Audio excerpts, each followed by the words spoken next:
après-midi, suite à un débat qui a été fort long, on a eu une motion sur le 50e anniversaire, demain, du ministère de la Culture et de l'Office de la langue française. En tant que porte-parole en culture et en communication, je devais intervenir quelques minutes à ce sujet-là. Je l'ai fait, mais il restait, somme toute, personne. M'étant un peu préparé, trouvant un sujet intéressant, je me suis dit que j'allais amener cette note et vous la faire. Parce qu'après tout, demain est un moment très important et j'espère que vous verrez pourquoi avec cette modeste présentation. Les Québécois ne forment pas une nation parce que ce sont des leaders en aéronautique. Ils ne forment pas une nation parce que ce sont des leaders en transport ou en conception de jeux vidéo. C'est pas des leaders, c'est pas un peuple qui est devenu peuple parce que nous avons des ressources naturelles abondantes ou parce que nous avons des groupes écologiques vigilants et dynamiques. Les Québécois ne forment pas une nation parce qu'on a des institutions ouvertes, des institutions égalitaires, des institutions neutres et par conséquent laïques. Les Québécois ne forment pas une nation parce qu'on a connu la Révolution tranquille. Les Québécois forment une nation parce que la Révolution tranquille a mis en lumière, a donné des outils pour que soit reconnue une culture exceptionnelle. Le ministère de la Culture, c'est un outil qui a magnifié la créativité des Québécois. Ça a été le tremplin pour que notre diversité à nous puisse plonger dans la diversité du reste du monde. Les Québécois ont une identité forte, une identité dynamique, une identité frondeuse, très fière. C'est le bouillon d'une très noble culture que beaucoup de gens et que beaucoup d'autres États dans le monde nous envient. Elle est portée par une langue française qui accueille des ajouts souvent colorés et qui a des inflexions toujours chantantes. Dans un Québec province, la culture est, pour ainsi dire, notre seul ambassadeur à l'étranger. C'est notre signature obstinée sur les quelques traités à la création desquels on a pu participer.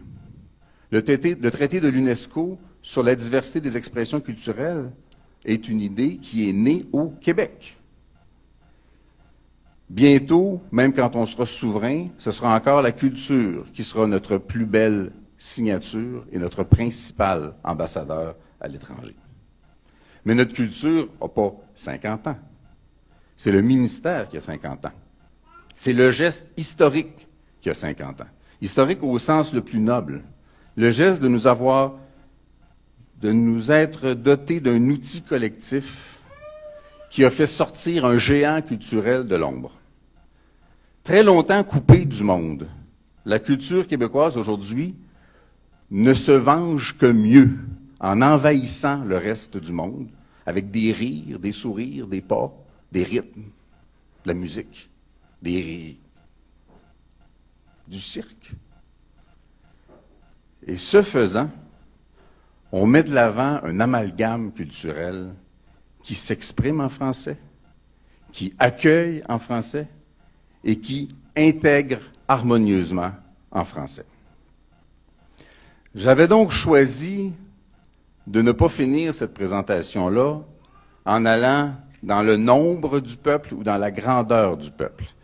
Ce que j'ai dit, c'est que notre peuple est capable de grandes choses.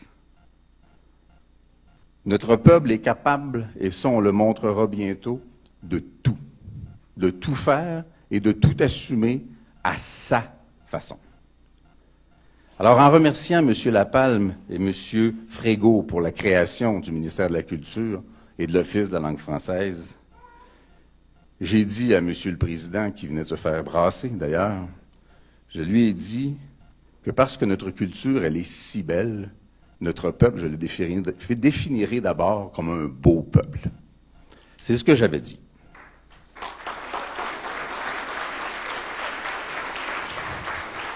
Maintenant,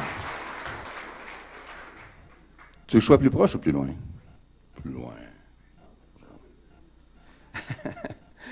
Maintenant, sur un ton moins poli, cette culture-là, est-ce que quelqu'un peut m'expliquer pourquoi il y en aurait la plus petite partie qu'on laisserait gérer par la gang qui nous a conquis? Quelle est la logique de prendre ce que nous sommes et de le confier à quelqu'un qui ne l'est pas? C'est totalement insensé. Même si c'est la totalité de la souveraineté qu'il nous faut maintenant, hier. Cette partie-là, il faut s'y attaquer sans compromis. Et on peut s'y attaquer d'autant plus fort que plus de 75% de la population du Québec veut, croit, demande que le Québec contrôle la totalité des budgets et des pouvoirs en matière de culture et de communication. Et lorsque je lis ça, je comprends une chose. Un peuple qui veut contrôler tout de sa culture, de sa communication et de sa langue, est un peuple qui, peut-être sans l'avoir complètement réalisé, a déjà choisi d'être souverain. Mais il y a de l'opposition. C'est amusant d'ailleurs de parler des libéraux en commençant à utiliser le terme opposition. Pourquoi pas deuxième opposition?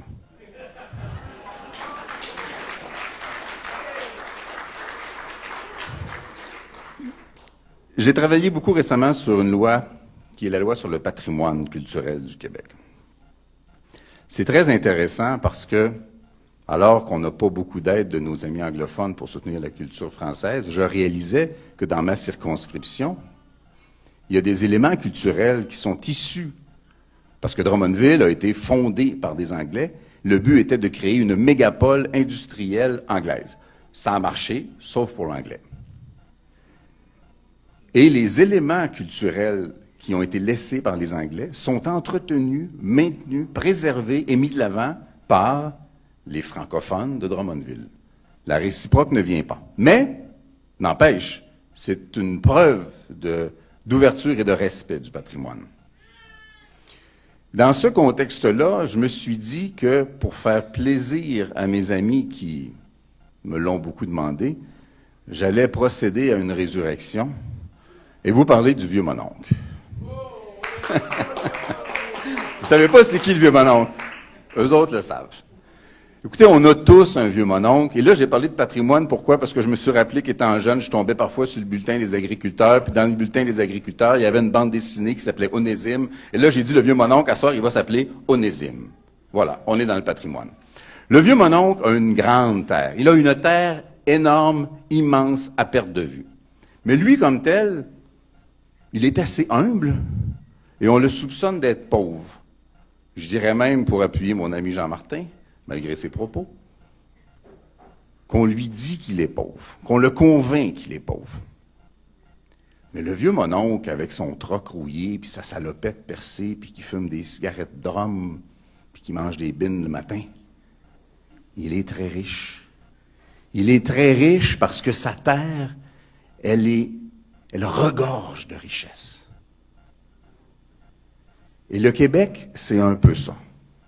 Le Québec, c'est une nation qui n'assume pas pleinement ce qu'elle est, qui se replie encore un peu, qui a des réflexes de culpabilité par moments qui ne devraient plus exister et qui ne réalise pas, qui réalise un peu, qui commence à le réaliser un peu maintenant, mais pas de la bonne façon et certainement pas avec les bons pilotes, mais qui ne réalisait pas jusqu'à quel point le territoire du Québec est riche, très riche. On est capable de tout. Et lorsqu'on demandait au vieux mononcle, oui, mais qu'est-ce que vous faites avec ça? Vous ne le vendez pas? Vous achetez pas un condo en Floride? Qu'est-ce que vous faites avec ça? Le vieux mononcle disait, non, je le garde, c'est pour payer l'instruction de mes enfants. Et là, il a fallu que je modifie ma version de l'histoire du vieux mononcle. Parce que dans la version originale, on disait au vieux mononcle, mais non, prends ton argent, profites-en, tu l'as gagné, il est à toi. Parce que l'instruction des enfants au Québec, l'État la paie. On s'est donné ça comme service public. Malheureusement, Vieux mononcle n'a pas été fou, il n'a pas vendu sa terre, parce que selon les décisions que notre gouvernement vient de prendre, c'est fini. La scolarité avancée a relativement peu de frais. Alors que ce dont le Québec a besoin, c'est un maximum de jeunes avec un maximum de diplômes pour avoir un maximum de revenus et contribuer au maximum aux revenus de l'État sans augmenter les impôts, le gouvernement inverse tous les paradigmes de l'économie et dit « Non, non, non, si ça coûte 2,5 fois plus cher, il va y avoir plus de monde qui vont en acheter. » L'économie d'abord.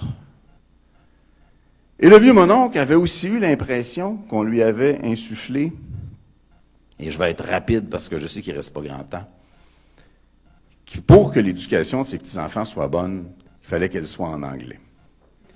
Dans le discours inaugural, le premier ministre nous a gâtés, il nous a dit « 6e année, deuxième moitié de la 6e année, ça va se passer en anglais, immersion, c'est essentiel. » Et vous savez, sur le fond, l'immersion est une technique pédagogique fort intéressante, c'est dynamisant, c'est enrichissant pour le jeune. J'en ai pas contre l'idée nécessairement, j'en ai contre le message. Le message que le premier ministre a dit, c'est si vous n'allez pas étudier l'anglais en immersion, vous ne comprendrez pas l'anglais, vous apprendrez pas l'anglais. C'est complètement faux et c'est complètement sans dessein. Il dit, l'anglais a toujours été mal enseigné au Québec, puisque maintenant il faut tout changer. Il dit, les professeurs d'anglais au Québec sont pas compétents. Il dit, vous devez tous être capables de parler anglais parce que si vous croisez un immigrant qui vous parle en anglais, vous devez lui répondre en anglais. Il dit aux immigrants qui pensent qu'on est un pays de fous, ils arrivent ici, on leur dit, vous devez vous franciser, ils prennent le journal, puis c'est marqué, tous les Québécois doivent apprendre à parler anglais. C'est une aberration. Le chauffeur d'autobus à Québec n'a pas besoin de parler anglais dans son travail. Pourquoi? Parce que ses clients parlent français. Puis si ses clients ne parlent pas français, c'est pas le chauffeur le problème, c'est le client.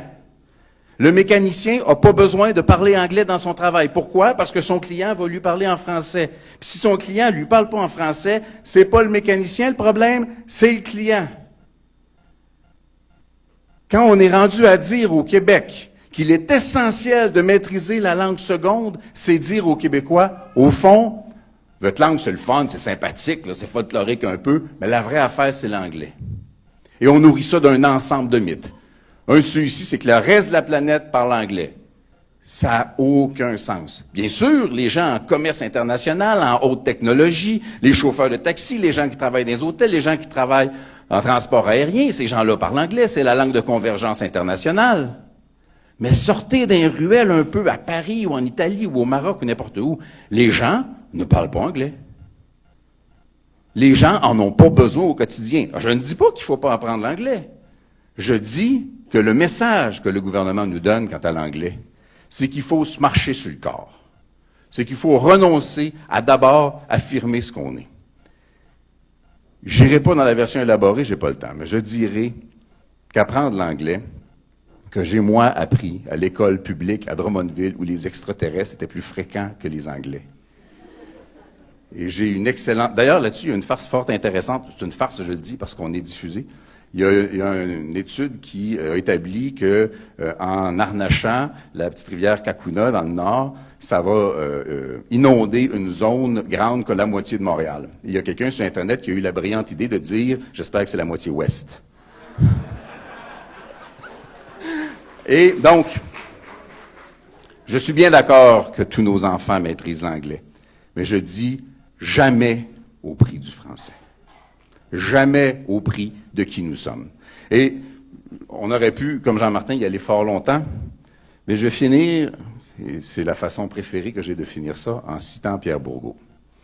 Pierre Bourgault a dit « Le Parti québécois a fait mieux que les autres. Mais le Parti québécois n'a pas été élu pour faire mieux que les autres. Le Parti québécois a été élu pour faire autre chose. Et cette autre chose, c'est l'indépendance du Québec. »